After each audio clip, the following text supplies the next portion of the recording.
What happens when apex predators from the galaxy's most dangerous world are let loose among species as fragile as glass?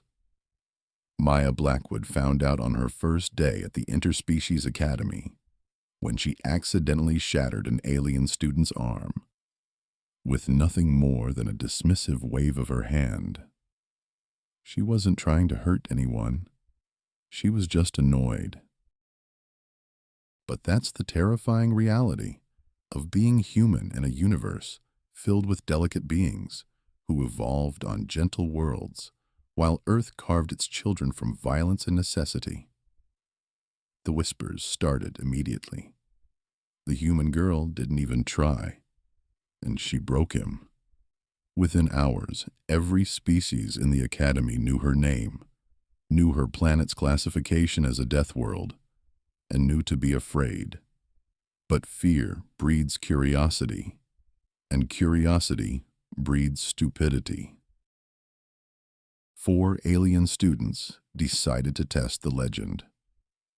What they discovered in those 12 seconds changed everything, not just for Maya, but for the entire galaxy's understanding of what humanity truly represents. If you're ready to discover why the universe should be terrified of Earth's children, hit that like button, subscribe for more incredible stories, and drop a comment telling me what you think would happen if humans really entered alien space. Trust me, you won't see this coming.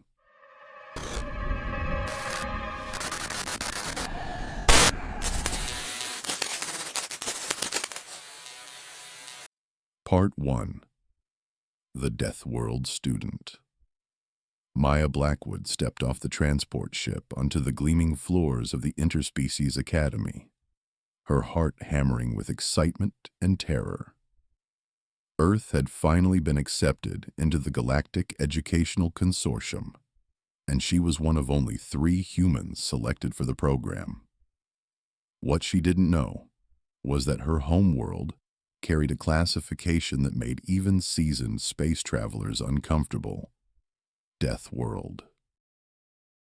The Academy staff had done their best to prepare the other students. Earth's gravity was 3 times standard. Its atmosphere contained toxins that would kill most species, and its fauna included creatures that could hunt starships. The people who survived there weren't just tough. They were evolutionarily weaponized. But warnings feel like myths until proven in blood. The proof came during orientation when Krek Stoneshell, a towering Quartzian with beetle-like armor plating, decided to block her path while clicking insults in his native tongue. Maya raised her hand in an annoyed gesture, more frustrated than angry. The back of her wrist connected with his forearm joint, and the sound that followed would haunt her dreams. Crack, shriek, collapse. Krex hit the floor, clutching his limb that now bent at an impossible angle. Maya froze, horror washing over her, as she realized what her casual movement had done. She apologized immediately, desperately, but it was too late. The whisper spread like plasma fire through the corridors. The human girl didn't even try, and she broke him. By evening, Maya could feel eyes tracking her every movement. Some gazes held wary respect, others burned with hostility. She kept her shoulders hunched, moving as carefully as possible, terrified that any sudden motion might reinforce the growing myth. All she wanted was to blend in, to learn, to prove that Earth's children could be more than the monsters their world had shaped them to become. But attention had already chosen her, and in the shadows of the athletics dome, older students were gathering with a dangerous idea. Section 2. The Test of Legends. The athletics dome buzzed with tension as 4 alien students surrounded Maya on the synthetic turf. Zethrin Voss led the pack, his crimson skin gleaming and molten gold eyes burning with false confidence. Behind him stood Thane Ironhide, a broad-shouldered Corvin whose clawed fists promised violence, Skix Razorwing, whose insectoid limbs twitched with predatory energy, and Pale Whisper, an Etherean whose thin smile never reached his cold eyes. "Human," Zethrin called across the field, his voice dripping with mock friendliness. "You are strong, yes? Strong enough to break us without meaning to. Why not prove it intentionally?" Maya's pulse quickened, but she kept her voice steady. "I'm not here for this. I came to learn. I don't want to fight anyone." "Then stand still," Zethrin snarled, baring razor-sharp teeth. "It will only take a moment." They moved as one, confident in their numbers. To Maya, they seemed to drift through honey. Her earth-honed reflexes, designed to counter charging predators with tusks and claws, kicked in without conscious thought. Thane lunged first. Maya sidestepped, her heel connecting with his shin, redirecting his momentum into the turf where he crashed, wheezing. Skix tried to seize her arm, but humans had evolved to escape vine snares and thorn grips. She twisted, caught his joint between thumb and fingers, and applied just enough pressure to make him shriek and recoil.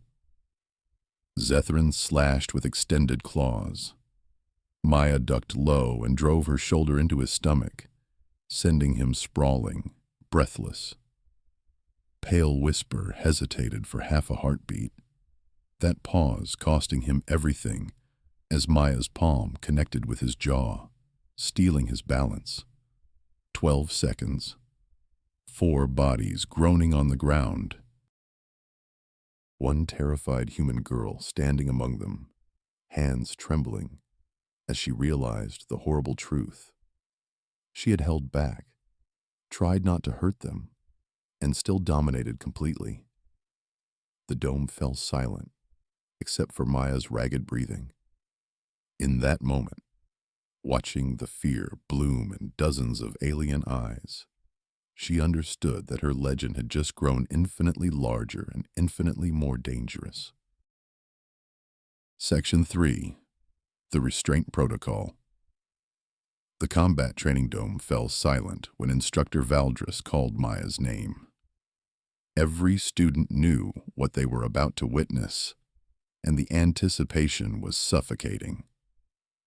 Her opponent was carefully chosen, an older Vesprid warrior, with disciplined movements and cautious respect in his compound eyes. They bowed. They circled. The Vesprid fainted, testing her reflexes. Maya felt every instinct screaming at her to counter, to end this before it began, but she resisted. She let the strike pass without retaliation, dodging instead of destroying. He moved again, faster this time, a genuine swipe at her shoulder. Maya's body wanted to snap his arm, drive her elbow into his thorax, crush his windpipe. Instead, she simply stepped aside. Murmurs rippled through the crowd. They expected instant domination. Instead, they watched her dance around attacks for several agonizing minutes, sweat beading on her brow, lungs burning with the effort of restraint. "Enough," Valdris finally commanded. The crowd erupted in confused whispers. Maya had demonstrated something far more terrifying than her strength, her control. She could fight, devastate, kill. She chose not to. Days later, during the field assignment, that control was tested again. When Swift Cloudfeather stumbled on loose rocks, Maya caught him effortlessly, her grip strong enough to crush his hollow bones. When the log bridge collapsed beneath her, She pulled herself up through raw strength that should have been impossible in the simulation's reduced gravity. Flow Gentle Current approached her afterward, their aquatic voice soft with understanding. You could have ended all of this from the beginning, couldn't you? The dome fight, the bridge, everything. Maya nodded, throat tight. Every second of every day, I see exactly how I could kill everyone around me. Earth didn't just make us strong. It made us walking weapons with target acquisition systems for brains. Then showing mercy, Flo whispered, is perhaps the most human thing of all. But across the training ground, Zethrin watched with burning hatred, and Maya knew the hardest test was yet to come. Section 4. The Final Confrontation. The territory defense simulation was supposed to build cooperation, but Maya recognized the trap immediately. As chaos erupted across the mock station, she watched the attacking team's movement patterns and felt ice form in her veins. They weren't trying to win the exercise. They were hunting her. Zethrin led 3 others through the artificial smoke and stun fire, converging on her position near the eastern wall. His voice cut through the din like a blade. Enough games, human. Face us now. No instructors to shield you. No excuses. Maya's heart thundered as they closed in. For a terrifying moment, she let herself see what Earth had trained her to see. Weak points, kill strikes, the exact sequence of movements needed to end all 4 lives in under 3 seconds. Zethrin's exposed throat, the soft spot behind Thane's armored plates, Skix's fragile wing joints, Pale Whisper's unprotected spine. The first attacker lunged. Instead of the killing blow her instincts demanded, Maya caught his momentum and redirected him into the wall. A second fired a stun pulse. She swept his legs, dropping him unconscious but breathing. The third tried to grapple her from behind. Her elbow found his chest, precise enough to wind him, gentle enough to leave him whole. Zethrin came last, claws extended for her throat. Maya caught his wrist, twisted, forced him off balance. For one heartbeat, she held his life in her hands. She could snap his neck, crush his windpipe, break every bone in his arm. Instead, she shoved him back and planted herself protectively between him and his fallen friends. The simulation froze. Emergency lights blazed. Instructor Valdris stepped forward, their voice carrying across the silent arena. Do you see now? Every time you test her, every time you push her, she chooses survival over slaughter. That is what it means to carry the evolution of a death world in your bones. Do not mistake restraint for weakness. As the other students filed out, Maya remained in the center of the arena, finally understanding her place in this galaxy. She would always be the monster who chose mercy, the predator who protected instead of preyed. The story would follow her forever, but now it was hers to shape. Maya Blackwood walked through the academy corridors with her head held high for the first time since arrival. The whispers still followed her, but they carried a different tone now. Fear mixed with respect, caution tempered by understanding.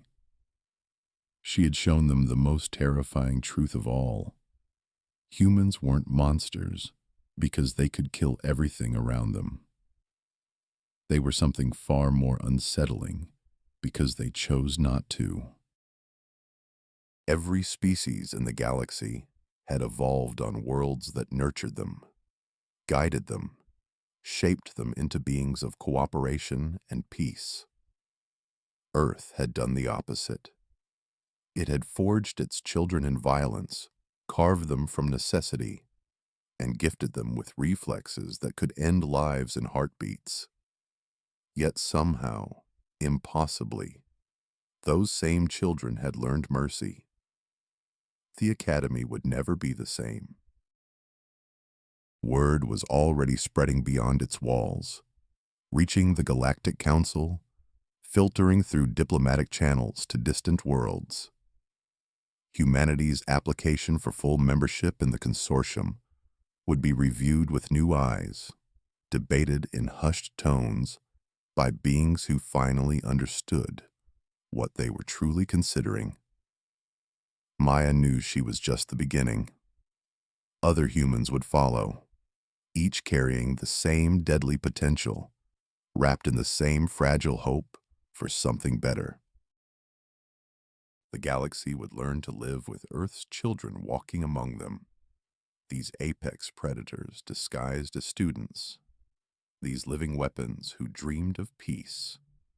As she passed a group of younger students, they parted respectfully, their eyes filled with the kind of recognition reserved for forces of nature.